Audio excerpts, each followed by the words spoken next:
time to talk about evidence for evolution. Um, it turns out that evolution is supported by evidence from all kinds of disciplines, including math. The First off, there's fossils. Fossils rarely form. Most of the time, when plants and animals die, they just disappear. They disintegrate. But every now and then, they get covered up by ash, and they silicify, meaning they're replaced by volcanic minerals, and we call that petrification. Or phosphatization occurs. Phosphate minerals in bones and teeth are preserved in phosphate deposits. That's similar to what I have in the room with the old dinosaur fossils, like the Triceratops horn. Periodization. Iron pyrites remain in the hard remains of a dead organism. Tar pit is a great preservation when you can find them, but there's not that many tar pits on Earth. Amber preservation is little tiny things getting stuck in tree sap. And limestone preservation is dead skeletons of plankton and stuff accumulates and creates sediment with just a myriad of different tiny little fossils. So what we have here is, an example of a petrified piece of wood. That's silicification. Here we have casts, a compression of fossil of leaves. We have a cast of or a mold, I should say, of an ancient scallop, and we got an amber fossil of an insect. So fossils can be left as a mold, which is like a negative impression, a cast, which is the actual bone structure or whatever itself. The real remains, that's what you find in tar pits. Feces, which is the animal poop. Tracks that the animal left behind. One of the most famous fossils ever found is the Archaeopteryx, which is a transitional fossil that has been found between reptiles and birds. And there's a picture of the Archaeopteryx here. The Archaeopteryx was found in a German quarry. It's one of the best preserved specimens of such a transitional fossil that we have. So the fossil record of a species is the history of fossils that appear to lead to the modern plant or animal form. The fossil record is largely incomplete. Don't let anybody tell you it's complete. There's all kinds of holes in it. But ultimately, when you're looking at rock deposits, the more recent forms are in higher layers, the older forms are in lower layers. Most fossils are found in sedimentary rock, either limestone, dolomite, or sandstone. Very few are found in igneous layers unless it's an ash layer. Molten lava basically destroys everything. So the fossil history of the horse sometimes gets argued, but basically we have little horses, became bigger horses, became almost modern horse, which became modern horse. And there's differences about the names, but the very first horse was a tiny little thing that lived about 52 million years ago, like a chihuahua, called Hyracotherium. Mesohippus was a little bit bigger, lived about 35 million years ago. Merychippus, bigger still, about 15 million years ago. Pliohippus, about 8 million years ago. And Equus, the modern horse, shows up about 1 million years ago. Unfortunately for the modern horse, the North American horse, which the horse actually originated where we live here in North America, they disappear completely about 8,000 years ago. We think the Native Americans wiped them out. So now we go to, well, how do you date all these fossils? How do you put times on them? Relative dating basically uses the position in rock layers. So if these are layers of rock, fossils in the top layer are younger than fossils at the bottom layer. A more sophisticated method is called radiometric dating. Radiometric dating takes advantage of radioisotopes or radioactive isotopes. We physicists assess the radioactivity of an element, of an isotope, with half-life.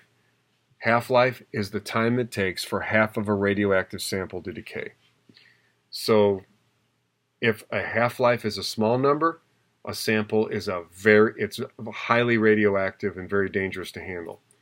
If a sample has a very big half-life, then it's probably pretty stable and you can hold it in your hand and it'll take a long time for it to decay. So radon gas If you had a pound of radon gas in your hand, you would be dead within the next 45 minutes from all the radiation that came off of that pound of radon gas, because half of it's going to decay in about 20 seconds and another half of it's going to decay in another 20 seconds. And within a few minutes, you're going to get hammered with massive amounts of radiation that would end up killing you. On the other hand, if you had a pound of potassium-40, that's got a half-life of over 1 billion years, which means that it takes 1 billion years for half of that sample to decay, so it's going to not give off a lot of radiation per second. So it turns out organisms do tend to accumulate some radioactive isotopes when they're alive, and one of those is carbon-14. Carbon-14 steadily decays to nitrogen-14, and we think the isotope half-life for carbon-14 is around, some books will say 5,770 years, other books will say 5,730. I have both 5,730 and 5,770 listed here. They're close. It's an estimate. No one's lived that long to be able to measure it. But basically the theory is that while you're alive, you accumulate carbon-14 from the world around you, and you become like in equilibrium with the world around you with carbon-14. But when you die, your carbon-14 content begins to decay, disappear, or go to zero. After about 50,000 years, your carbon-14 is so small it can't be measured, really.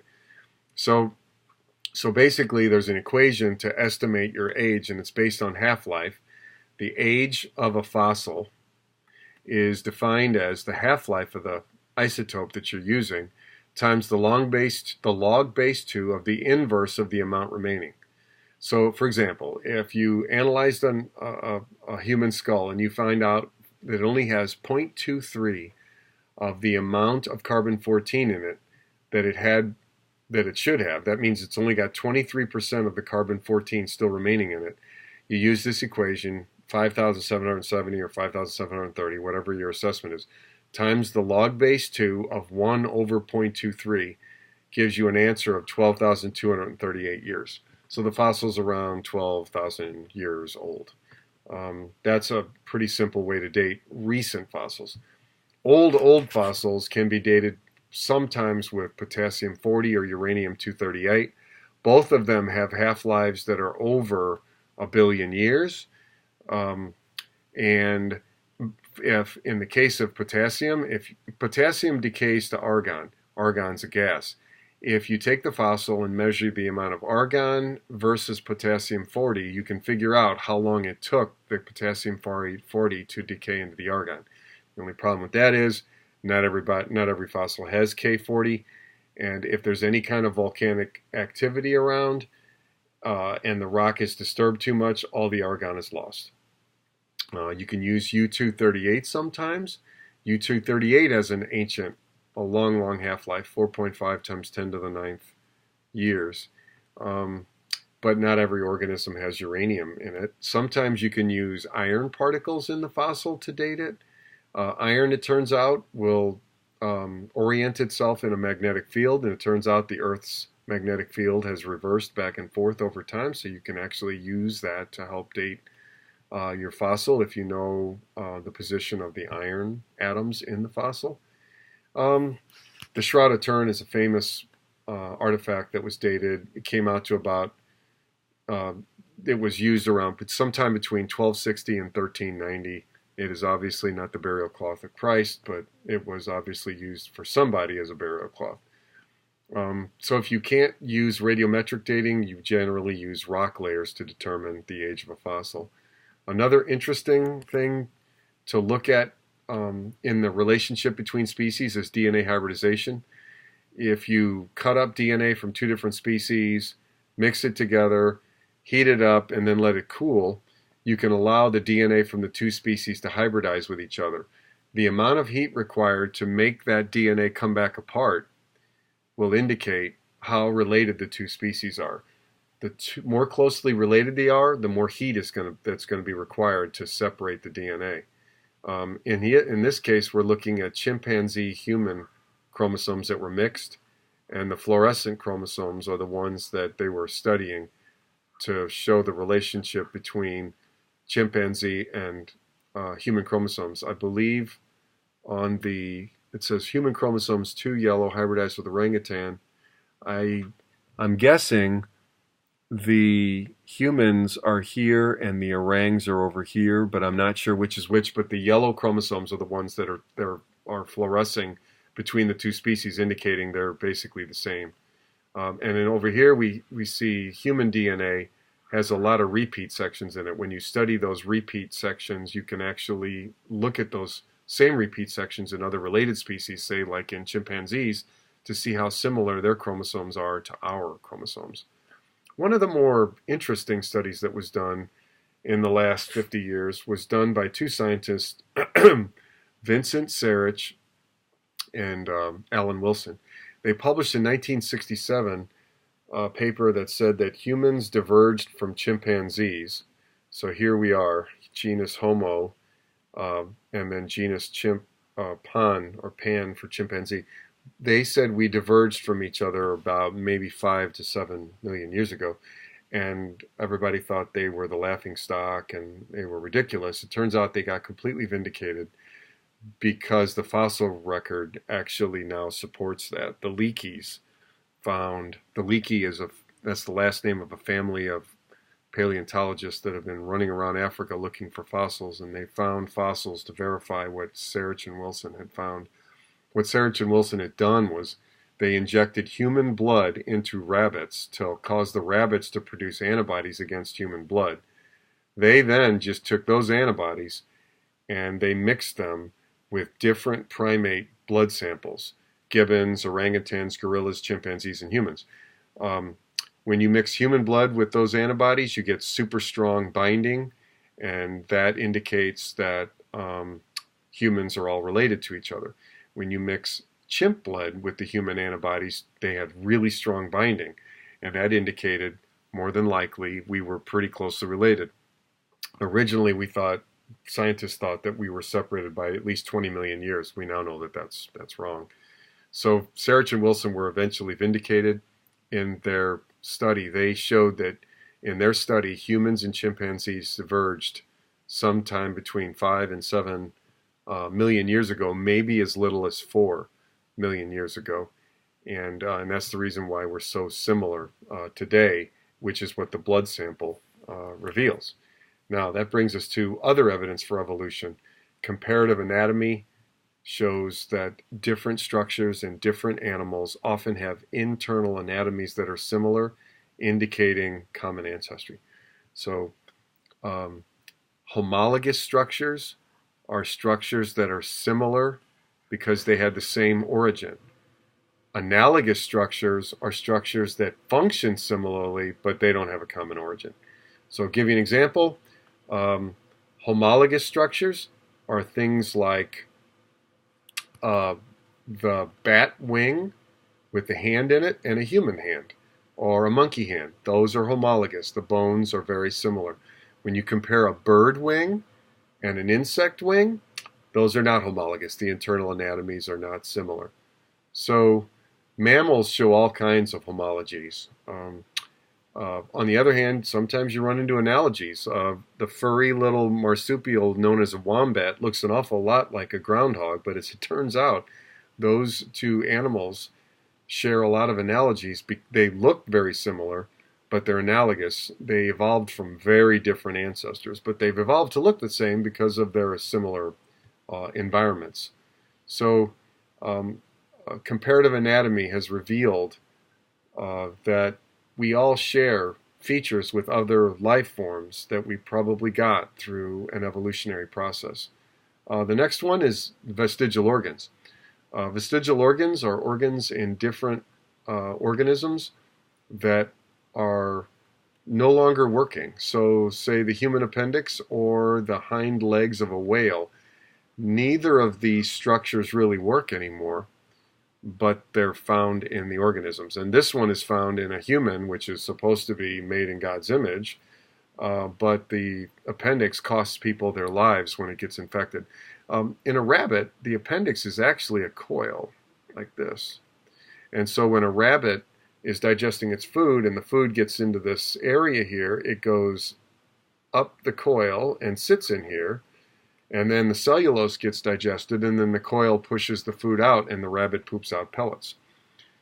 In human evolution, we became omnivorous, and we lost the need for our coiled cecum. So now it's become a vestigial appendix. A boa constrictor has a pelvic girdle they don't use. Humans have ear muscles we don't use. We have an appendix we don't use, etc., etc. So vestigial organs, to be vestigial, though, they have to be similar to a functional organ like in another organism. And all of these cases, that is true. Now, it turns out embryology indicates also that we share, common heritage, and it's fascinating to look at the embryology of different animals and see how similar the animals are. It turns out homeotic genes are master control genes that determine the pattern of embryonic development and the formation of legs and arms and heads and tails and so on and so forth. It turns out in a fruit fly, which is the genus Drosophila, they have homeotic genes with about a 180 nucleotide section called the homeobox inside of a number of different homeotic genes. Those 180 nucleotides correspond to about 60 amino acids. Remember, if you remember from biology, 3 nucleotides represents 1 codon and 1 amino acid. So 180 divided by 3 is 60. 60 amino acid homeodomain. It appears that these homeotic genes code for what are called transcription factors that stick to DNA and tell the DNA to do things. And it turns out the DNA binding region is the homeodomain, the 60 amino acid section that actually makes it stick to the DNA. Turns out that these homeotic genes are not just found in fruit flies. They're found in people, they're found in plants like trees, and obviously they evolved a long, long time ago when we were all the same life form, and that was some kind of slime in the ancient primordial sea. It turns out then that these Hox genes have given us all kinds of clues into how embryonic development has produced all kinds of different life forms. It turns out very small mutations in Hox genes produce radical changes in body form. That would explain why there are so many different kinds of flies, crickets, grasshoppers, starfish on the planet. There's not just one kind of starfish or one grasshopper. Just little accidental genetic drift mutations in homeotic genes produce rather significant changes in body form as a result. So Hox gene studies have been very informative as to how organisms became so different. One other thing, in human evolution, we've discovered that, vertebrate evolution. Vertebrates are one of the big forces of life on Earth, and you always have to ask, why are they so successful? Well, we think it's partly due to the fact that in the Cambrian explosion, when vertebrates show up, there was a 4-fold increase in the number of genes, like they became tetraploid somehow magically, and they didn't die. Polyploidy in animals is usually fatal. Polyploidy is where you inherit extra sets of chromosomes. It's never survivable in humans, although they're conceived. Those babies die. Polyploidy in plants is very survivable. Most of our crops are polyploid, including like fruits and vegetables. But animal polyploidy is really rare. But we think at least once it's happened in the vertebrate evolutionary line, and with those extra genes, vertebrates could grow bigger to the size of T-Rexes and other giant dinosaurs and stomp around on the earth. It has to do with the amount of DNA that you've got in your cells. Another line of evidence for evolution is biogeography. Turns out we're not all randomly scattered around on planet Earth. We are distributed in patterns. Biogeography is the study of the geographic distribution of organisms. It turns out creationism can offer no rational explanation why unusual species are always present on isolated islands. Why would God put giant tortoises on the Galapagos where we'd almost never see them? We think, though, by evolutionary processes, colonization bottlenecked and then produced a founder effect, and along with genetic drift produced all these different species on all the remote islands in the oceans around the world. In addition, we think biogeography produced adaptive radiation, or we should say that adaptive radiation produced biogeography. In other words, different life forms became successful on different continents and then adaptively radiated. But adaptive radiation is where you get all kinds of new species from a common ancestor, like all the mammals from a mammal ancestor, or all the the dinosaurs from a dinosaur ancestor, or all the birds from a bird ancestor.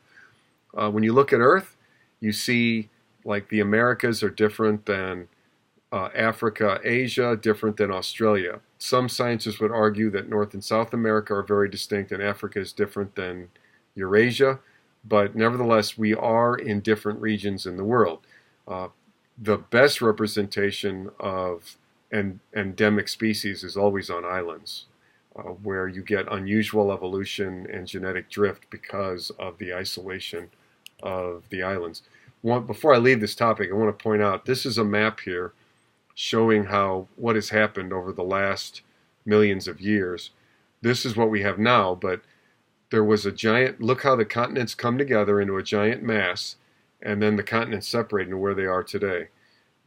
We think maybe, 350 million years ago, when the dinosaurs weren't quite here on the planet yet, the continents were coming together. By the time the dinosaurs were running around on the planet, there was one giant continent and the oceans were one giant ocean. And they called that giant supercontinent Pangaea. And Pangaea forms right in the middle of this animation, right there's Pangaea. And then the northern section of Pangaea separated from the south section. The northern section is Laurasia. It begins to break up. And then Gondwana, which is the southern section, it breaks up also.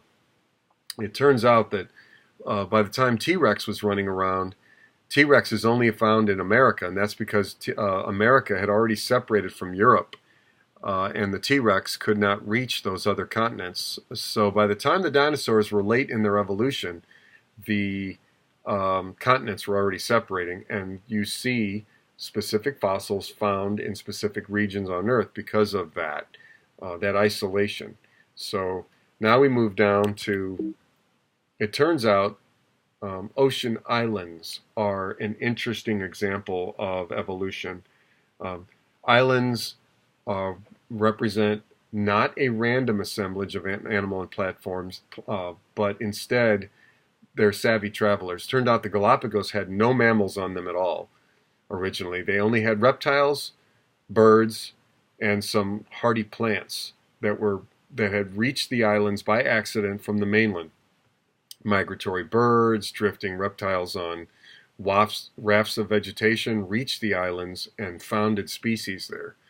So the islands lacked mammals and amphibians completely because they don't travel well at sea. We think that the reptiles probably arrived on mats of vegetation, the way we see reptiles floating around out at sea sometimes on mats of vegetation today.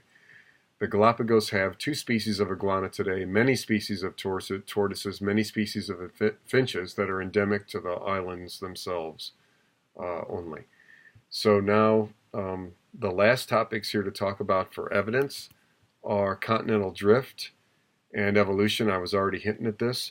This is another model, that's Pangaea. Laurasia breaks away first and then Gondwana separates. So here's Laurasia breaking away. Pangaea was the whole thing together. When the dinosaurs first were running around on Earth 250 million years ago, this was one giant continent. But by 200 million years ago, the continent was separating. By 100 million years ago, a rift had formed between America and Europe and Asia, and by the time T-Rex was running around 65 to 75 million years ago, the continents had all separated, not quite into their present form, but approaching it. So the continental plates moving around on Earth has certainly played havoc with some species, causing extinction, but also allowing other species to flourish. So the continents have periodically struck each other, remained connected for long periods of time, which is what Pangaea was, and then they bounce away only to strike one another again on the other side of the Earth, which is what's going to happen probably in another 200 million years. Fossils from different continents today show striking similarities, indicating that the land masses were once connected. So Current species like Nothofagus, the southern beach, is different than the beach that we have here, Fagus, which lives in southern Missouri. Um, they have that continental relationship. It appears that North and South America were well connected at one time, and the beech trees populated both continents. Now that the continents are separate, the southern beach is evolving differently than the northern beach that we have here in Missouri. The different environments in different locales cause evolution to go in different directions in those locales. So that ends now our discussion of the evidence for evolution. Next, we move to the cladistics and the science of classification.